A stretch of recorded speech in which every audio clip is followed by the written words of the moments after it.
Hello and welcome back again. Welcome to the third segment in this free 12-part course. I hope you've enjoyed what we've done so far. I know it's been quite simple, but if you remember me saying, this free 12-part course is aimed at beginner guitarists. So, of course, I'm showing you the most fundamental things that you'll need to be able to progress quickly. So I hope you've managed to practice tuning your guitar. I hope you've got an electric tuner by now. I hope you've practiced playing that little rock and roll riff that we learned a few days ago. And today I'm going to teach you how to play chords. Now, in case you don't know what chords are, it's when you hold more than one note down on the guitar at once and you strum all the strings, like this for example.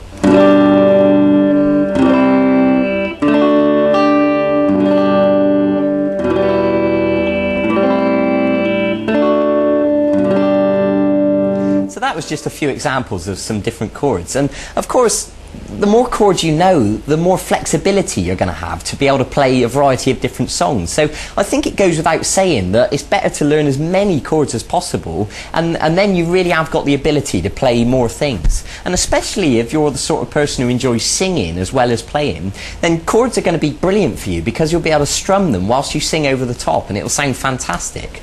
But I want to start today by showing you three chords to begin with. I'm going to show you an E, an A, and a D chord. And these three are what I consider to be the most useful, the most widely used chords. So once you know them, you'll find that they crop up in lots of songs. So it's important that you get to know them right from the start. And then of course, as we progress, you'll learn more and more chords and, you know, we can go from there. But let's start simple. So I want to begin by showing you the E chord. So if you take your first finger and put it onto the third string at fret 1, and then take your middle finger and put it onto the fifth string at fret 2. And then take your third finger and put it onto the fourth string at fret 2. Now if you look at the chord box next to me, you'll see the diagram, you know, if you just need to clarify exactly where the notes go. Now what I'm going to ask you to do is hold down with plenty of pressure and strum the strings. Now ideally all of those notes will sound nice and clear like that, but to be honest I'd be surprised if you get it sounding perfect straight away.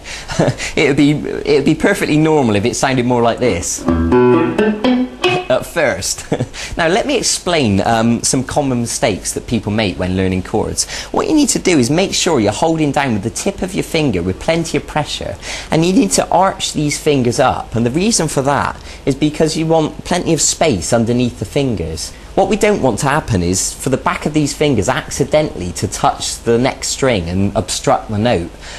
So when you pluck each of the strings with the plectrum,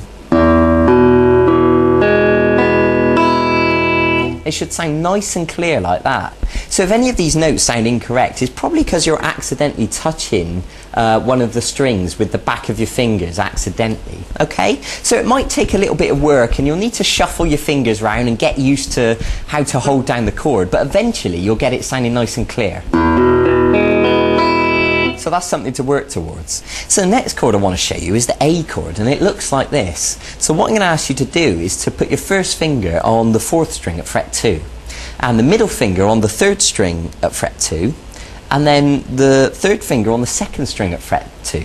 So they're all at fret 2, but unfortunately there's not quite enough room really to fit them all in. Ideally we'd like to get them right next to the fret, but in reality what happens is we end up using them at an angle like this because that's the only way really to squash them in there. And of course everyone's hands are different, you know, if you've got skinny little fingers then you'll probably find it easier. So look at the chord chart next to me just to clarify what notes we're holding down. Now with the A chord we're just going to use 5 strings, and what I mean by that is we're not going to pluck the 6th string, we're just going to pluck the 5th string downwards like this. Okay, now of course, like I said before, it would be unusual if you got it sounding perfect straight away. You know, what usually happens, the back of this finger on an A chord accidentally touches the first string. So what I want you to do is make sure that the first string is open correctly as it should be. And if it is, then brilliant. And just pluck those 5 strings again just to check it's okay. Okay, good. So now let's move on to the third chord I'm going to show you, which is the D chord. So if you put your first finger on the third string at fret 2. Now listen carefully to this, because some people get muddled up with this one. The middle finger goes onto the first string at fret 2, and then this third finger goes onto the second string at fret 3. Okay? Now the same thing applies, you know, arch these fingers up, hold down with plenty of pressure, and with the D chord we're just going to strum 4 strings. And what I mean is we're not going to pluck these 2 top strings. So 4, 3, 2, 1. Okay, so what I'd like you to do now is to stop the video and practice each one of these chords. The E chord with all the strings, the A chord with 5 strings, and the D chord with just 4 strings. And of course, with this video, you also downloaded a PDF document, and you can print that out, and it's got the diagrams there for you, so you can look at them next to you, so you don't have to keep rewinding the video, and practice them and get them sounding nice and clear. Now, there's something else I want to tell you. You may have noticed my thumb sort of kind of hanging around here over the top of the guitar, and there is a reason for this. When we're strumming the A chord, for example, we don't want the 6th string to accidentally make a noise.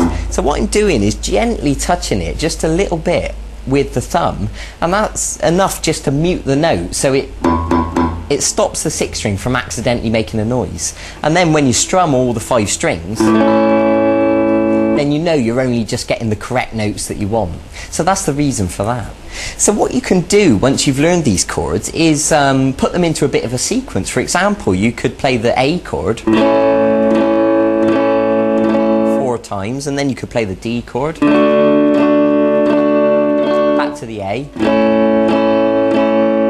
and then the E chord, and then you can do that again.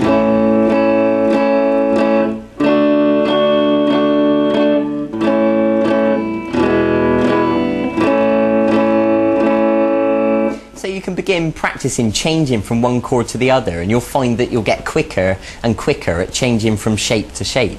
Good! So that is a brilliant place to begin with chords. So I suggest you go and practice that now. Go and get on with it.